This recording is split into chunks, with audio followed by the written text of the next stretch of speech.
Please join me in welcoming our final presenter for the evening, Tommy Dorfman, who will introduce tonight's special performance. Hi, everybody.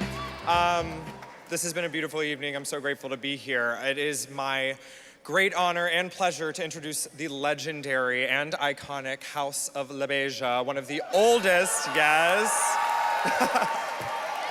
Woo! One of the oldest and most influential houses in the ballroom community today. For those of you who don't know, the ballroom scene was born out of the pageant world of the 50s and 60s. During these pageants, queens would walk in front of a panel of judges who would score them on creativity, elegance, and beauty. Somewhere between 1950 and 1967, a group of fabulous femme queens and drag queens of color decided to start walking these pageants, but found that they were unwelcome in the white queen world.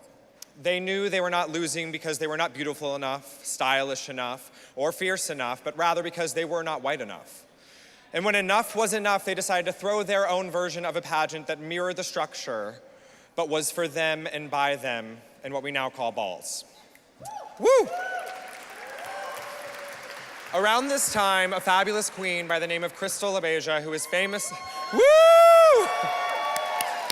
Who is famously known for her appearance in the documentary The Queen, brought together some of the young kids in this ballroom scene and founded the House of La Beja. The house was like a family. Mature members would guide and teach the younger members, helping them develop as performers and as individuals. As the house began to grow in size and notoriety, Crystal approached a beautiful, stylish, and commanding pageant walker named Pepper to be a house mother. Together, Crystal and Pepper La Beja, who is best known for her appearance in Paris is Burning, would help their kids grow in terms of style, improvisation, and creativity, nurturing them and pushing them to be the most shocking and fierce girls in the scene.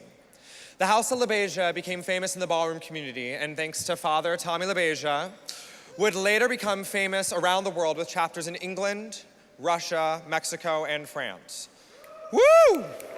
Since its beginning, ballroom has always been about the competition, but it has also always been about the family. And for decades, LGBTQ people of color have found family within the House of La Beja. This legendary and iconic family is made up of dancers, designers, performers and lyricists, teachers, activists, and mentors. Members of this house are community organizers, bold advocates for social justice, and leaders in the LGBTQ community. The Forney Center has and continues to be blessed to have members of the House of La Beja work with its clients as Vogue instructors, as educators, mentors, and case managers. As the world changes, so too has the ballroom community. But through it all, the House of La Beja has remained a leader in experimentation, in creativity, in the fight to spread love, and in helping to make our LGBTQ community flourish. We are so grateful that they have agreed to be here to perform for us this evening. Please join me in welcoming the legendary House of La Beja.